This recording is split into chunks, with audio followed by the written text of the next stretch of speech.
ایران کے شہید supreme leader آیت اللہ سید علی خامنائی اور ان کے شہید اہل خانہ کی نماز جنازہ عراق کے شہر نجف اشرف میں ادا کر دی گئی۔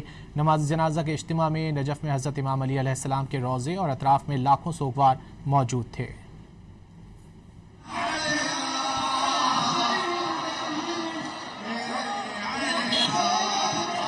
ایران کے آغا جان کو عراق میں بھی زبردست خراج عقیدت پیش کیا گیا۔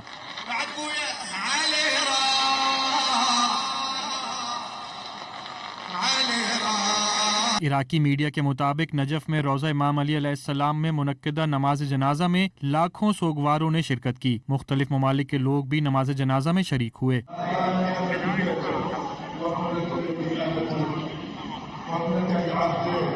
لوگوں کی بڑی تعداد صبح سویرے سے ہی حضرت علی کے روضے پر جمع ہونا شروع ہو گئی تھی۔ عراقی وزیر اعظم نے آج سارے ملک میں عام تعطیل کا اعلان کیا ہے۔ شیڈیول کے مطابق نجف کے بعد شہید رہبر کا جسد خاکی کربلا میں حضرت امام حسین علیہ السلام کے روضے پر لے جایا جائے گا۔ آیت اللہ سید علی خامنائی شہید کو کل 9 جولائی کو مشہد میں حضرت امام علی رضا علیہ السلام کے روضے کے احاطے میں سپرد خاک کیا جائے گا۔